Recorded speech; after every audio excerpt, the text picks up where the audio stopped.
दोस्तों, चिराग पासवान के बाद अब जनता दल यूनाइटेड के बड़े नेता यानी खुद बिहार के मुख्यमंत्री नीतीश कुमार ने एक ऐसा कदम उठाया है जिसने बीजेपी की रातों की नींद उड़ा कर रख दी है।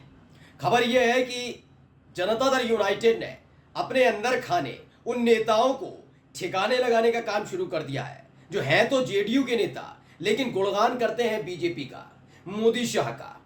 और यही एक वजह है जिसके चलते उन्होंने एक दो नहीं 185 नेताओं को बाहर का रास्ता दिखा दिया। जी हां, 185।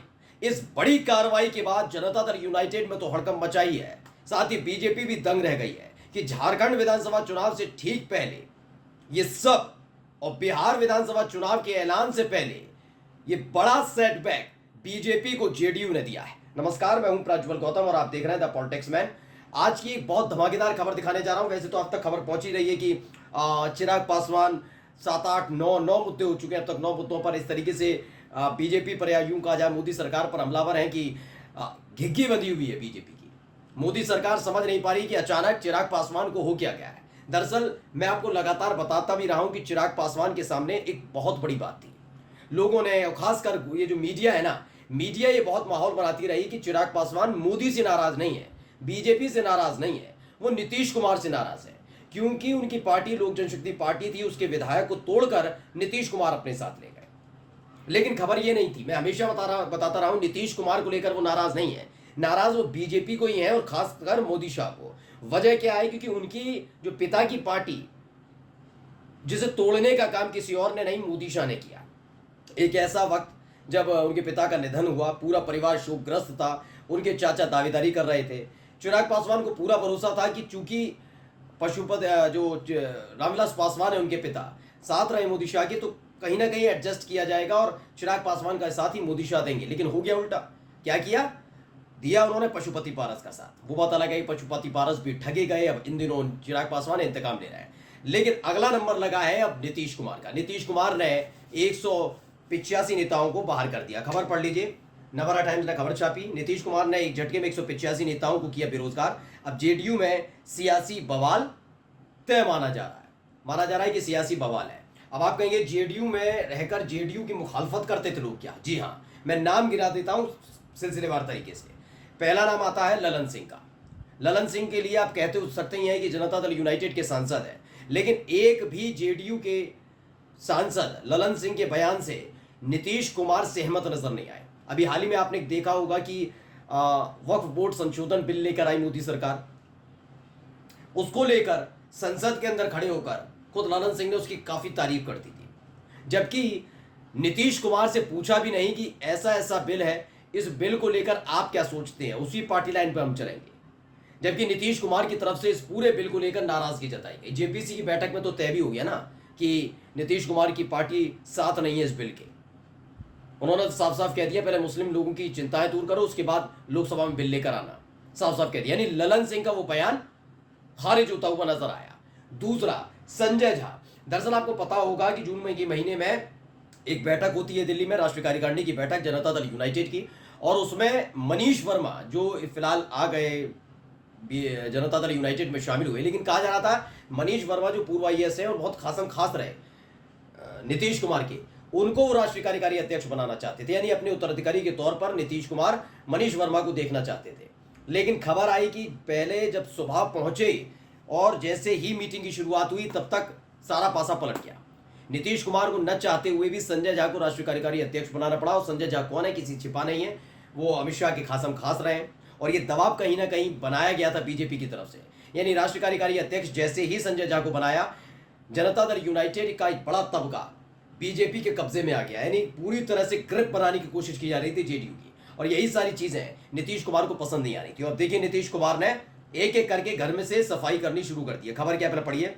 बिहार की सियासत से बड़ी खबर सामने आई। जेडीयू ने अपनी प्रदेश कमेटी में बड़ा फेरबदल करते हुए शनिवार को नई कमेटी का ऐलान किया।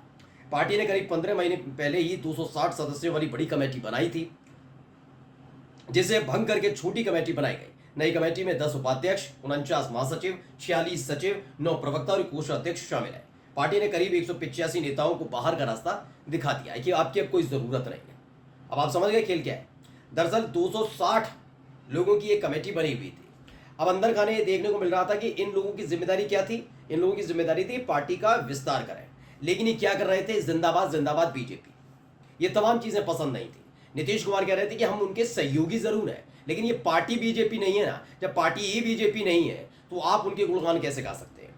खबर ये नहीं है सिर्फ कि इस कमेटी के जो 185 लोगों को बाहर का रास्ता दिखा दिया है, वही एक खबर है। इस खबर से आगे ये है कि अभी एक और बड़ी कार्रवाई करने का मन नीतीश कुमार बना चुके हैं, और खबर यह है कि रेडार पर है संजय झा। हो सकता है कि संजय झा के खिलाफ एक बड़ी कार्रवाई हो जाए। दरअसल इन लोगों का 3 साल का कार्यकाल था, देखा जाए तो उस लिहाज से अभी इन्हें तकरीबन 17 महीने और रहना था। 17 महीने और इनकी सदस्यता थी, लेकिन उससे पहले ही न केवल कमेटी को भंग किया गया बल्कि अपने ही पार्टी के 185 नेताओं को बाहर का रास्ता दिखा दिया।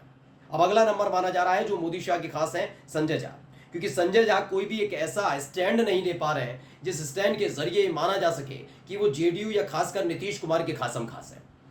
बिहार को विशेष राज्य का दर्जा की मांग को लेकर जो आवाज उठाई थी, संजय झा ने भी उठाई, लेकिन कोई खास असर पड़ा नहीं।